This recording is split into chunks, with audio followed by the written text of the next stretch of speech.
In the grandeur of a New York hotel where days blend like rain on glass, a single unnoticed act can unravel lives sealed by ritual and money. She was just a waitress.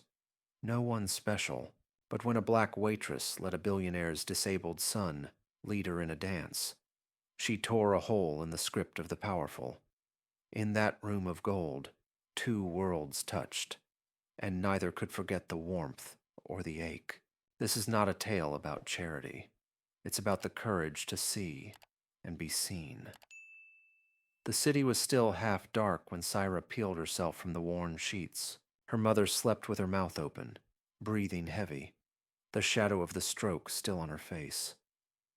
Syra moved quietly, careful not to wake her. The linoleum in the kitchen was cold. She pressed her palm against it while she made weak, instant coffee. Her lunchbox was empty, her wallet thinner than the slice of bread she ate standing up. She wiped her mother's forehead, combed the thin gray hair, lifted the old pill organizer. Swallow slow, Mama. That's it. Good. Her mother's fingers, curled and useless, closed around Syra's wrist for a second. Nothing more. Just enough to keep Syra from drifting entirely out of her own life. In the bus, Sarah sat by the window. Outside, Brooklyn slid past. Shuttered stores, faded murals, a couple fighting quietly near the curb. Her uniform was folded neatly in her tote bag, pressed between a wrinkled social psychology textbook and her mother's hospital bill. She read the same paragraph 3 times before giving up. Someone coughed nearby. She tucked the book away. When the bus rolled over the bridge, Manhattan rose ahead, shining and remote. The hotel lobby was already humming with the click of polished shoes. The low thrum of distant jazz piped in for effect. Syra changed in the basement, fluorescent lights making her look ashy in the bathroom mirror. Upstairs, nobody looked at her. Someone barked her name. Syra. The silver trays, now. And she moved without replying. She was a function, a pair of quick hands. She smiled small at the guests who never really saw her. Her shoes pinched. She had stopped feeling it years ago.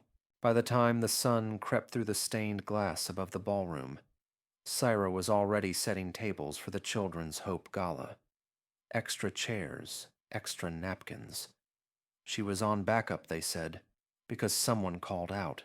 Her boss didn't ask if she minded. She never did. There were whispers of importance in the air. Big donors. Foundation money. So Syra ducked her head lower, stacking plates. The hierarchy in the kitchen bled out onto the floor. She caught bits of conversation. Vacation plans, wine pairings. But nobody spoke to her, unless it was to correct. In the hallway, a boy rolled by in a wheelchair, small hands fidgeting on the wheels. He had a navy jacket too big for his frame, sandy hair. Syra crouched so her eyes were level with his. He seemed startled, but curious, mouth open as if to speak, but nothing came. She smiled, not the empty, polite smile she used for guests. "You want to go back inside?" she asked softly. The boy shook his head. "Okay. How about this? If you move forward, I'll follow. You get to be the leader. What do you say?" He looked at her, puzzled. She put her hand on the armrest. "I'll go slow. You show me." The boy's eyes brightened. He pushed the chair forward, halting, then faster. She walked beside him, then in front, then behind, letting him guide the pace. In the hush of the hallway, their shoes and wheels echoed. Slow, careful, then braver.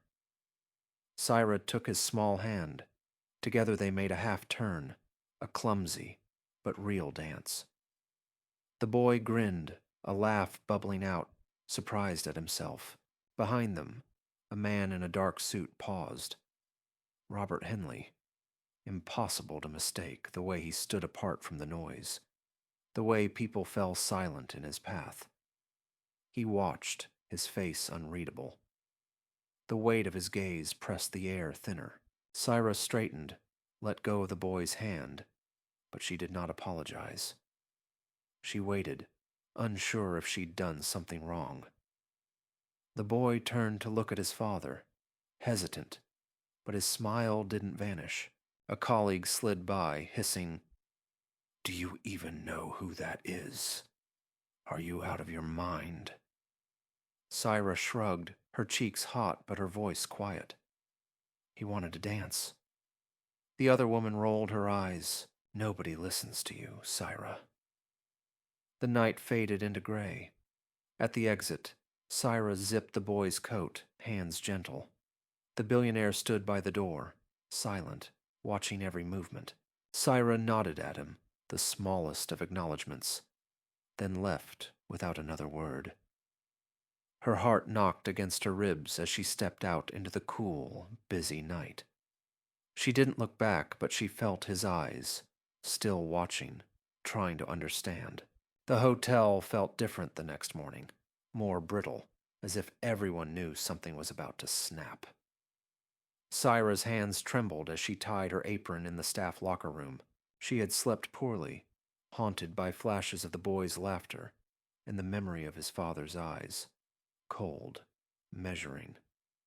At breakfast, her manager found her before she'd even stacked the first plates.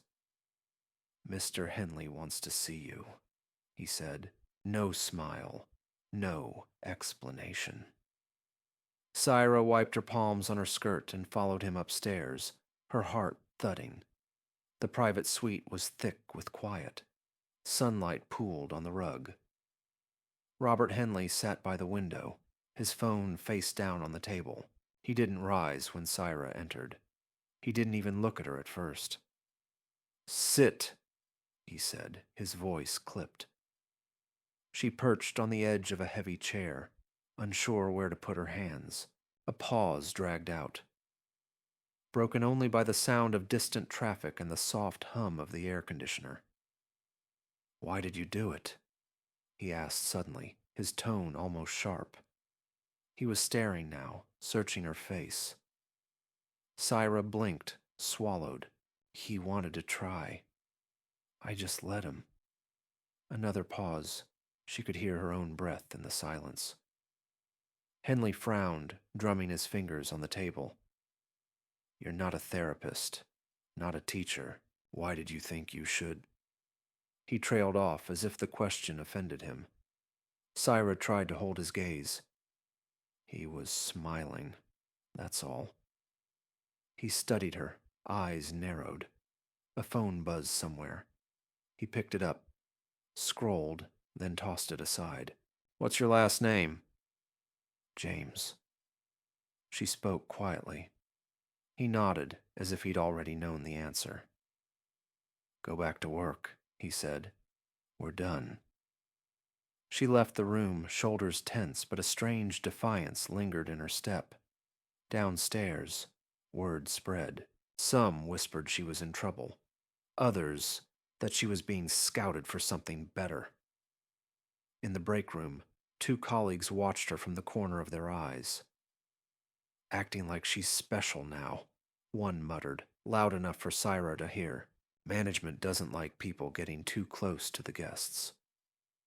Syra tried to ignore them, but the words clung to her, stinging. An hour later, HR called her in. The room was painted in cheerful colors, but the air was heavy. We appreciate your dedication, Syra, but we need to remind you of professional boundaries," the woman said, reading from a paper. "This was a unique event, but we want to be clear. This isn't the kind of attention the hotel needs." Syra nodded, jaw set. She understood the code.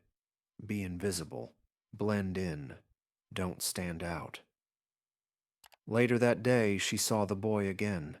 He was waiting near the fountain, fidgeting with the sleeves of his sweater. Syra crouched down, careful not to make a scene.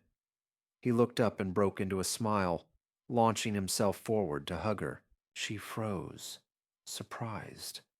then returned the embrace, feeling the sharpness of his little shoulder blades. When she glanced up, Robert Henley was there, watching, this time less guarded, uncertain. He looked away quickly. That night, she found an envelope in her locker. No name, just a hotel letterhead. Inside, a short note. There may be a position for you. My team will contact you. No signature, but it didn't need one. She stared at the paper, heart fluttering. The offer was generous, better pay, benefits, a role with Henley's philanthropic foundation. It promised a way out. Yet as she walked home, the words echoed in her mind, heavy. There may be a position for you. At home, her mother was sitting by the window, wrapped in an old cardigan. You're quiet, her mother said softly. Syra didn't answer right away. She showed her the note. Her mother's eyes scanned the page, then looked up, tired but clear. Is this what you wanted, Syra? All these years? Syra shrugged. I don't know. Her mother touched her hand, the fingers weak but steady. Don't let them decide for you. Not this time. The next day, Syra gave her answer. In Henley's office, she stood straight, voice low but steady. I appreciate it, but I'm not for sale, even for better terms. Henley looked surprised, then almost amused. You'd turn down security for what, exactly? Syra shook her head. Some things I have to keep for myself. Back on the floor, the air felt sharper. Her boss pulled her aside. Too much attention, Syra. If it keeps up, we'll have to let you go. She nodded, the threat hanging between them. Fear curled in her chest, but she did not let it show. Days later, the ripple began. A clip surfaced online. A blurry video, shot on a guest's phone, of Syra dancing with the boy. No music, just the click of wheels, and her quiet encouragement. The boy was telling his story on a live stream. She heard me, for real. The comments multiplied. The story spread, about a waitress who had simply listened. For the first time, people were looking at Syra and seeing more than her uniform. And for the first time, Robert Henley was left to wonder what exactly he had missed. At the gala, the ballroom shimmered under chandeliers, laughter and camera flashes bouncing off every gilded surface.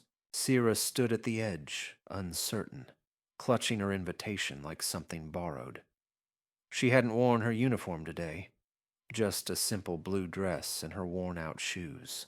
All around, people shifted in elegant circles, waiters pouring champagne, the hum of expensive perfume lingering in the air. Her name was on the program, but she felt out of place, exposed.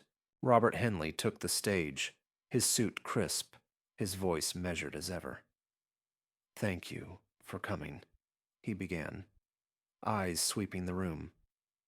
Tonight, we celebrate hope, but sometimes hope finds us in unexpected places.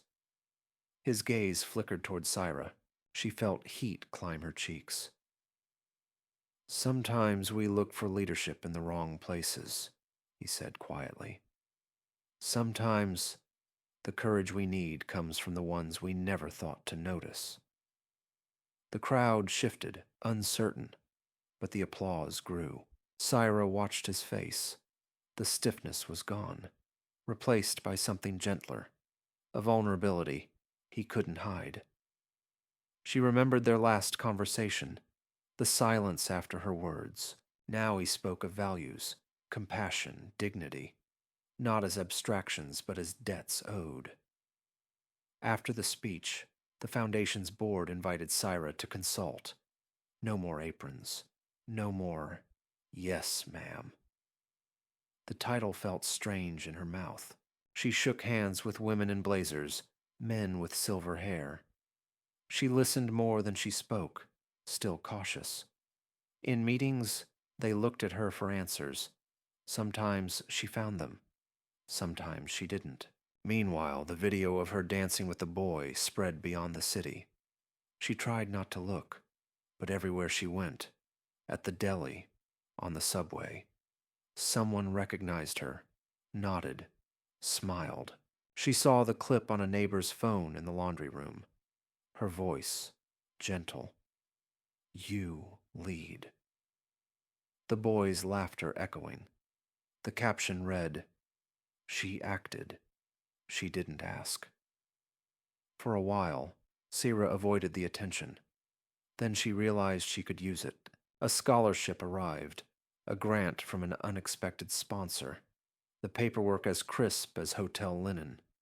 She opened her old textbook, ran her finger over her notes, and this time understood every word. On campus, she moved quietly, older than most, but more certain. She added new notes, yellow and blue tabs sticking out like feathers. It wasn't easy, but she kept showing up. That was enough. Back at the hotel, things changed in small, steady ways. A new policy appeared. Mental health days for staff, tuition aid, clearer channels to speak up. Not everything was fixed, but people noticed. Syra's old boss asked for her opinion. She gave it, politely, but without shrinking. She didn't want triumph. She just wanted fairness to stick. Months later, Robert Henley made another announcement. "We're shifting a third of the Foundation's board to women leaders from the community," he told the press. "It's time to share the work and the power." He said it quietly, eyes meeting Sierra's for the briefest moment across the room. She remembered her words to him. "You call this power. I call it fear." He hadn't answered, only nodded. Now, she understood that silence. One afternoon, Syra visited her mother, phone in hand. "Watch this," she said softly, pressing play. The screen showed Sierra speaking at a school. Confident, unhurried, her voice steady as she talked about dignity, about listening. Her mother's eyes filled with quiet pride. No words were needed. At the next gala, the boy, Robert's son, was no longer sitting on the edge of the dance floor. He was at the center, surrounded by other children, leading them in a slow, uncertain waltz. The staff watched, some tearing up. Syra stood in the back, unnoticed, her heart aching with something sharp and bright. She saw the boy look up, searching, then smiling when he caught her eye. He had learned to lead, and the world, for a moment, had learned to follow. On a soft spring morning, Syra rode the subway again. Her old hotel badge dangled from her neck, now painted in quiet rainbow stripes. She touched it absently, a reminder of where she'd begun. As the train rattled to a stop, she rose, stepped onto the platform, and started up the stairs into the sun. Above her, the city waited, loud, indifferent, full of stories not yet told. Syra walked forward. She remembered the boy's first brave step, and her own, the courage it took not to stop him.